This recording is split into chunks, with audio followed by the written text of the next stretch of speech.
coming to you live from the Mall of Asia Arena. Etong si Michael Dunigan, gusto na namang makipagtambalan kay Mark the Spark Kagiwa as Barangay Ginebra shoots for win number 3. Sa kanilang pagtapat naman dito sa Talk and Text Tropang Texas already at 3-1. Si Rich Howell na naman ang kanilang sasandalan, and of course ang pinakamahusay na gwardya sa Asia as they gun for number 4 sa ating team standings. Samon, as strong as ever. Nasabi nga, ito na daw talaga yung inaabangan ng buong barangay. Nakita ko siya mag-unang first 2 games. Sabi ko parang hindi naman to yung Michael Dunigan na nakita ko sa Air 21. Pero yun nga naman pala, may iniinda rin sakit. Itong si Michael Dunigan, nung kanyang pangatlong laro, talaga nakapagpakita na siya ng maayos. Yung kanyang last game kay Michael Dunigan nung naglaro siya sa Air 21. And for more on Michael Dunigan, sama na natin sa ating kwentuhan si Miss Riza Diaz. Best point guard in Asia, because he has proven himself that he is capable to lead a great team like Talk and Text. At center number 22, Mike Dunigan. At forward number 2, Billy Mamaril. Also at forward number 45, Mac Baratel. At guard number 47, Mark Kagiwa. And also at guard number 6, Eman Montfort. Head coach for Barangay Ginebra, Coach Ato Agustin. Right now, the starting 5 for your Talk and Text Tropang Texters. At guard number 17, Jason Castro. Also at guard number 11, Willie Miller. At center number 55, Richard Howell. At forward number 33, Ranidel Del Campo. And also at forward number 22, Matt Canuela Soser. Head coach for the Tropang Texas is John Michiko. Our referees to the ball game, Manol Kinigan, and leading out to it is yet another special Sunday for on TV5. Starters nga po, ipinakilala na dito sa sahig ng Mall of Better and Better. It gets to be so exciting, and you could see now all these teams are all bunched up in the first 6, top 6 in ang ating conference. Makikita mo kung dikit-dikit talaga ang laban. So napaka-importante yung bawat laro na inyong mapupukaya. How about Eman Montfort starting here para sa Barangay Ginebra, San Miguel? His advantage of the minutes that he has from Coach Ato Agustin, and in the past he has proven himself that he is a great backup in any moment when he's given that break. He's matched up right now with Jason Castro. Willie Miller nandiyan din para dito sa Tropang Texters as Billy Mamaril, player, being guarded here by Kagiwa. They go immediately to Castro. They want to take advantage of his height and have over Montfort. There's always that intention to post him up against those bigger guards. Castro now trying to blow by Eman Montfort. Nando doon si Howell to clean it up, and that gets the Tropang Texters on the board.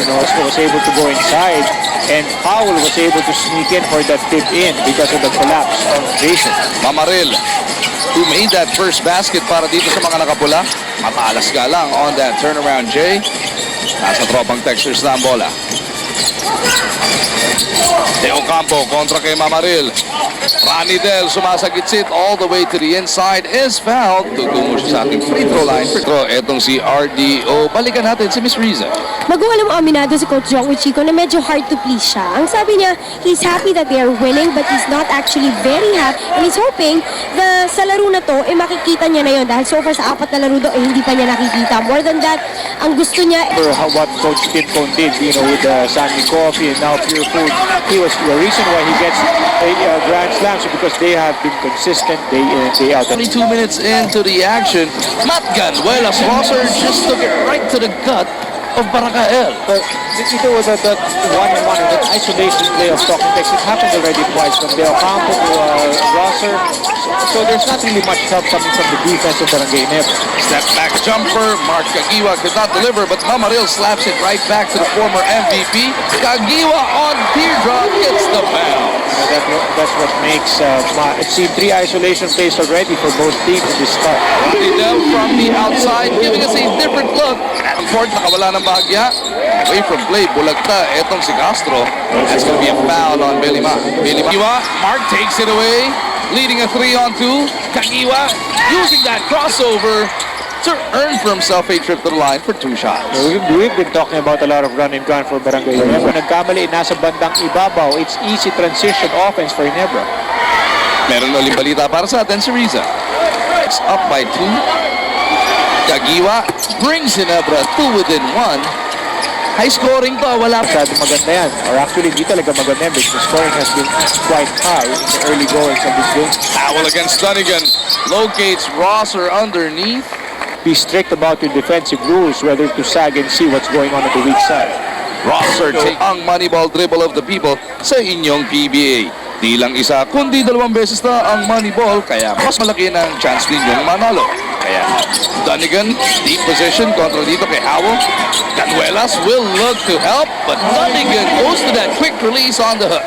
You know, that's the fact. Especially in that last play, nice setup nila ng maganda si Dunnigan.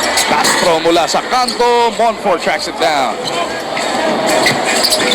Eman in the front court, humingi ng pick mula kay Dunnigan. Eman, di pa rin maipagpag. Etong si Castro puts up a long one. Barangay keeps it on that side of the floor. Asa niya, papunta kay Kagiwa, ninakaw ni Willie Miller. Howell in the front court, being bothered by the low man, and Monfort takes it away.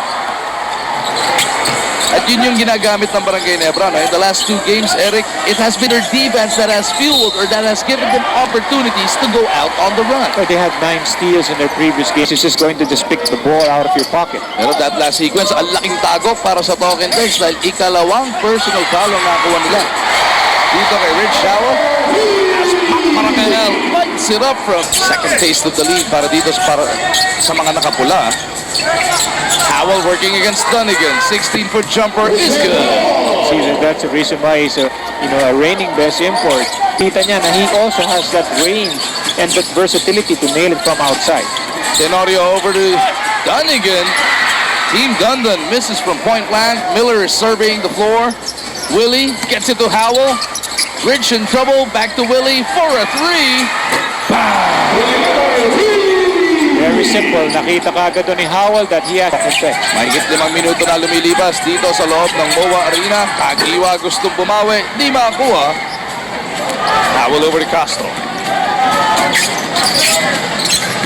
Doubler. Working against Tenorio this time around. Kapatid niya yan sa Gilas, Pilipinas. Isa pa nilang kuya. Anidel de Ocampo. Mintis naman. Kagiwa over to LA.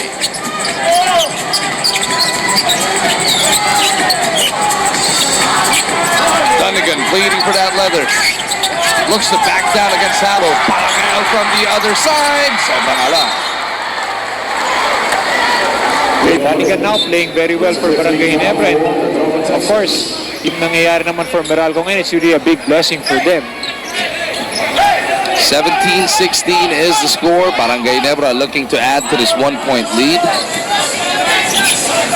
Wala na pong 4 at kalahati natitira sa first quarter of action. And Tenorio with a getaway. Defense of the Tropang Texters caught napping there. It was easy layup there for Eli Tenorio. Howell gustong bumawi. Tapos lang sa ring ang resulta. Howell 5 sprint. Canuelas is fouled. Kitang-kita of that replay. There wasn't any show. Hilaw yung show eh. It wasn't really a full show. Sakto, 4 na minuto natitira sa quarter number 1. Willie Miller, who started this game para dito sa Tropang Texters, first start of the tournament yan, and of the season dahil last conference nga. Apol, etong si Willie Tenorio with a steal, pitch out to Kagiwa in the front court. 3-pointer on the way. That's what happens when pag maganda ang depensa, easy translates to a Game para kay Mac Barangay at ang lamang ng Ginebra 6 na puntos na.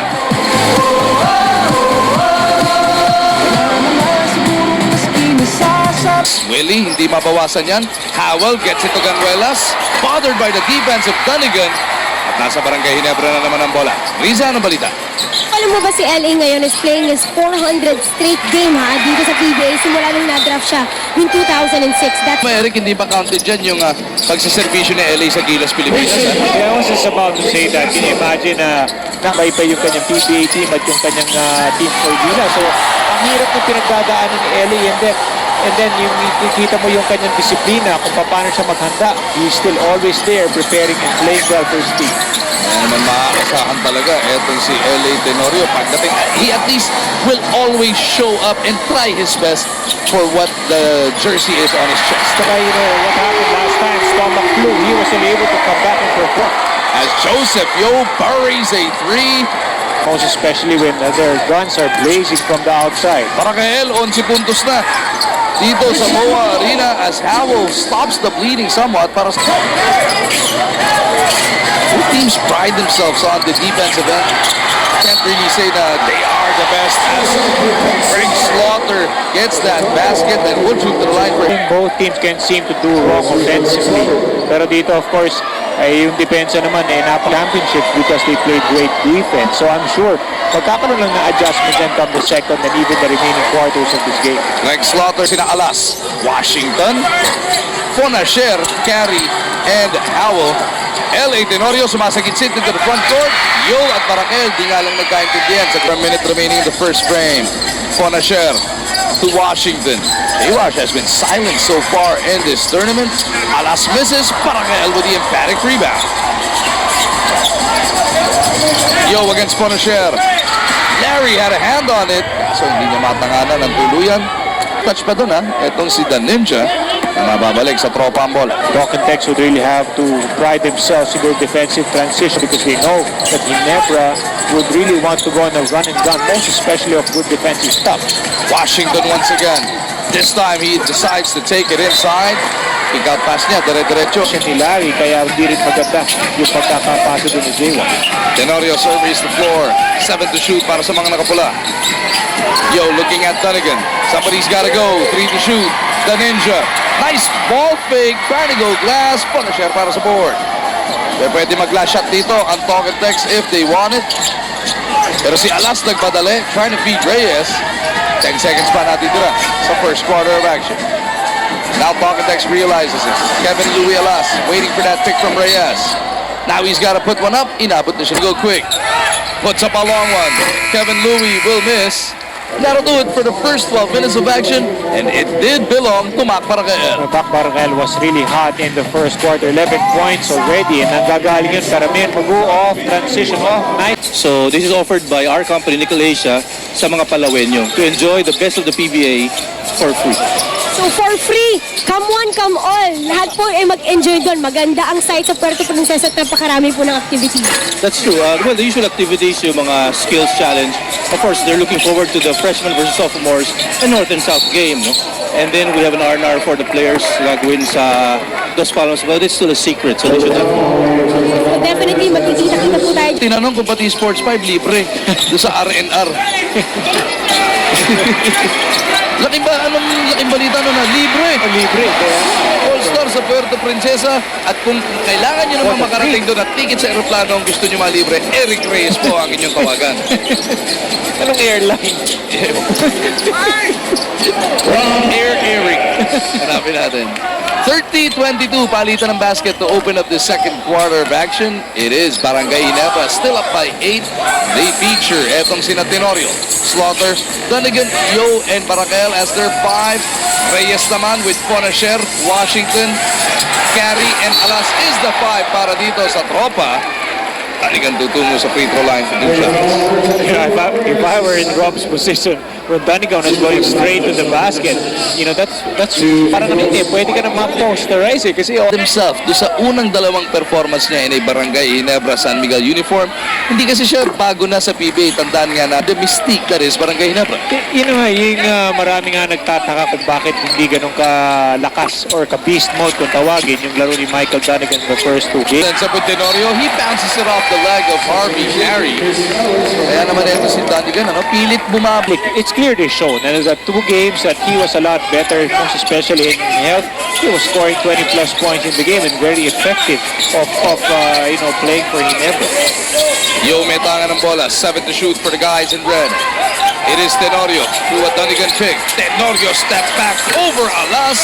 Carry para sa board. At inabot siya ng foul ni Team Danda. 2 fouls already there by Dunnigan. Sabi niya kay Coach Ato na wag muna siyang papalitan. Pero si Coach Ato na-deploy na. Ito si Japet Aguilar. But now he will heed the request of Michael Dunnigan Danigan betting on himself here as Tenorio almost took that one away. He does. Nakita sa ilalim si Danigan. Inabot ng foul.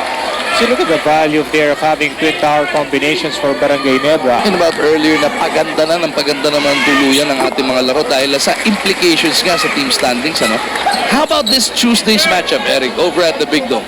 Pinag-uusapan na ng lahat yung magiging Manila Clasico next Sunday. This Tuesday, Game 8.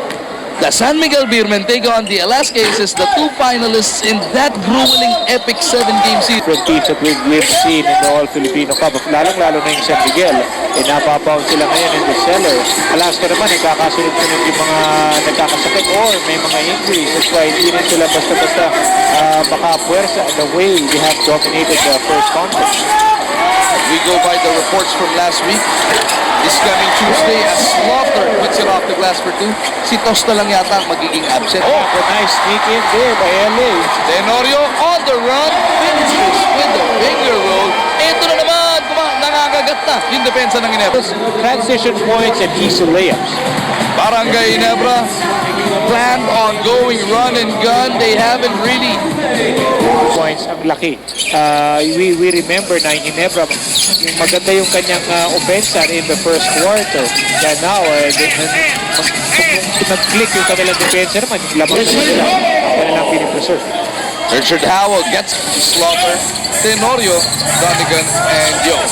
Danigan inside for the flush. Nangyari yun because si Rani Del Campo wanted to send, he was going. Ng paboritong barangay ng bayan, Howell misses. Danigan to Tenorio, pinakul kagad kay Ellis. Air Force could not take off dahil ang depensa ng tropa naka-set up na. Danigan may tanga ng bola. LA looks over at Ellis, puts up a 19-footer, that's good. Ginebra is going to be shooters clicking and making their shots. Bonasher dumps it over papunta kay Howell. Castro being hounded by Yo. The blur at the baseline trying to feed carry, ball bounces out of bounds. And really get everybody involved. Ito yung mga pasa nila naantabay or na-intercept. Howell on the attack. Will troop to the line for two shots. Rich Howell. 19 points, 15 rebounds ang kanyang as we send it back over to Riza. Magawa mo puring-puring ni Coach Jong with Chico to si Rich Howell. Ang sabi niya, he's a hard worker, he's very coachable, and he gives us what we need, rebounds and defensive presence. Si Rich naman, flattered yung sinabi ko yun dahil nga this Coach Jong with Chico, medyo passive, hindi na katulad ni Coach Norman Black, yung una niyang punta dito, na very expressive. Kaya sabi nga ni Rich, talagang pinagsusulihan niya bawat laro para makuha na yung naunsyaming championship nung huli niyang bisita dito. Ayun ang nagiging problema in the other games wherein na konti lang ginagawa ni Rich.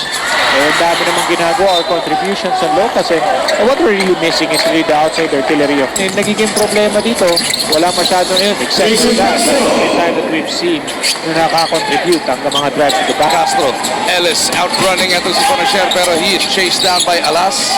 Tenorio will reset the attack para sa Ginebra. Danigan being bothered by Del Campo. He goes to Ellis. Lilipan si Chris. Oh. Del Campo over to Castro. Jason kicks it over. Larry for three. No go. Chris Ellis. Uy, nawala pa yung bola. Alas saves it, but to the wrong man. Oh, and Rich Howell is tagged with his fourth personal foul.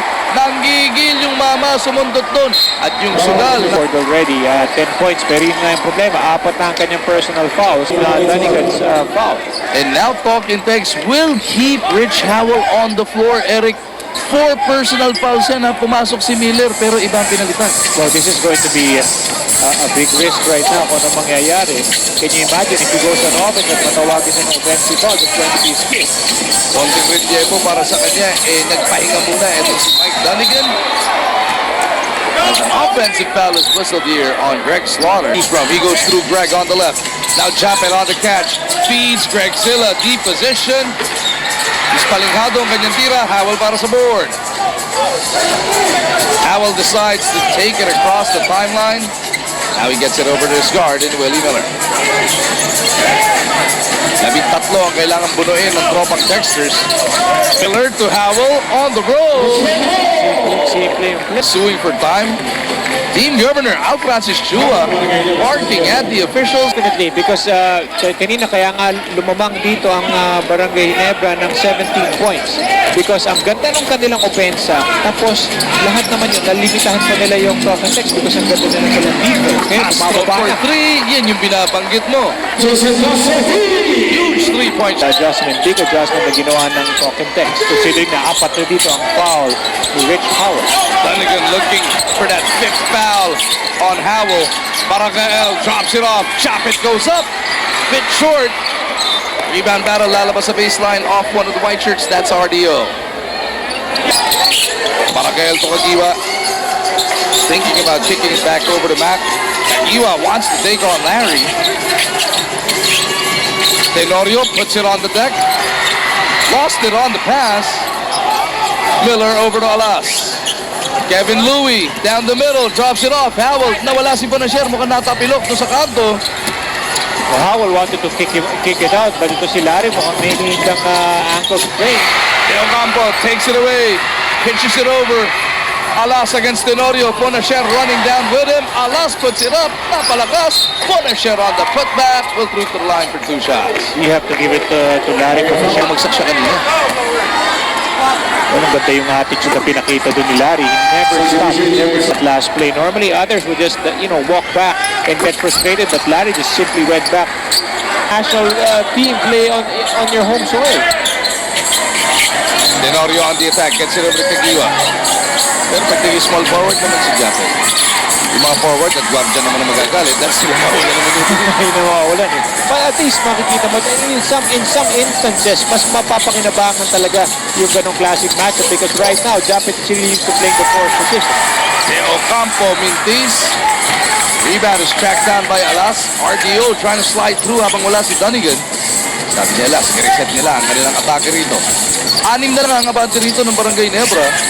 One stood at a mighty 17 points. De Ocampo from deep. Punches it through. Saan mo yung pag-drive, sabay may kick-out pa. 14-0 run na to, Eric, para dito sa Talk and Text Tropang Texters. Yung largest Pops as a team. Dunnigan looking to break the long silence para sa Barangay Ginebra. Bliss sa kanyang unang tiro. 2 minutes, 39 seconds na titira sa ating first half. Dunnigan at the line. Goes 2 for 2. That stretches Barangay to 5. Dunnigan after a hot start in the first quarter. Aba, ngayon pa lang naka-double figures. That's only his 11th point of the game. Castro bounces it to Howell. Nawalan on the way up. Kagiwa pushing it hard. Barangay on the left, but Kagiwa decides to take it himself. Dunnigan is there to clean it up. Ginebra is one of those good teams. So after you make a mistake, they will really take advantage of that turnover. Barangay Ginebra putting together 4 unanswered points to stretch their lead back up to 7. Howell, his pass almost taken away by Dunnigan as the 2-minute warning of the first half has gone off. Howell misses. Ito impatient sa tira na yan. They're short yung kanyang tira. Kanina, he made 2 of those. I've seen a lot of great players over there. Kaya dito, alam na kaagad nila and they're so conscious about those tags na talagang they would really be able to put it up.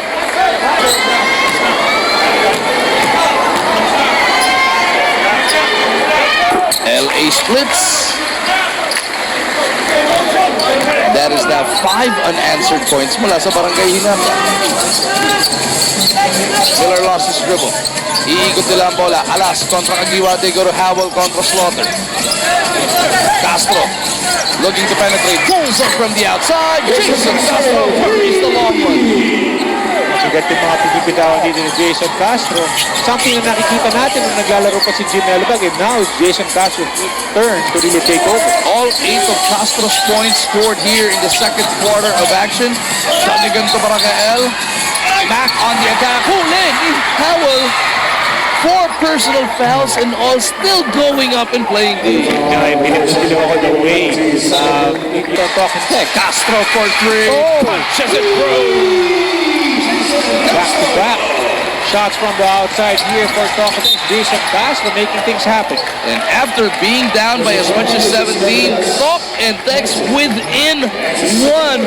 And it happened in a... And that's supposed a good average for a three-pointer, so like around 30%, 33. And dito ginagawa lang niya parang 2-point field goal yung 3-point shot. Para kay Elmis is on the second. 47-45, Talk and Tex with a chance to tie the game for the first time since 13 all. Castro to the outside, Ranidel for the lead.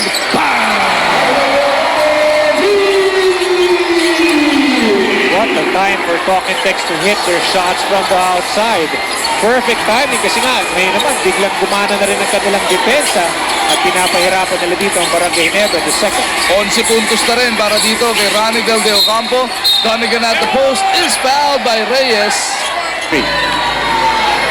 Is it just Talk and Tex playing a lot more aggressive in the second quarter to get back from that 17-point hole? Or did Barangay Ginebra take their foot off the gas a bit? I felt that it's really the defense, Maguan. That's what Ginebra did well in the first. At dito naman sa second, it was Talk and Tex turn. So again, the defenses of the teams really count the most. And that's the reason why you get all these good runs. Because pag maganda ang iyong depensa, it always translates to good and easy offense. Mike Donegan shoves Barangay Ginebra back up by one. May mga 6 na segundong diferensya ang quarter clock at shot clock. Whistle. Those high screen and rolls many times. Alas nga lang ng una para dito kay Reyes. Takes care of the second free throw. Barangay Ginebra with 11 seconds to try and get back the lead before we head into the dugout. LA Tenorio may tangan ng bola. Bullet pass underneath. Kagiwa gets the basket. May kasama pang foul. Alam mo, minsan all the way here, nakikita mo na yung depensa ng Talk and Tex. Pero sila ginawa doon ni LA Tenorio, yung pasa ko doon, look how tight it is there, Maguan. He was able to connect it. Kagiwa's bonus bounces home. 3.7 seconds na titira sa ating first half. Castro off the crossover for the tie. No go. And that'll do it for the first 24 minutes of action. It's a great piece of action that we're seeing both teams. They would have their runs and have key defenses. Eric Reyes will be breaking down the first.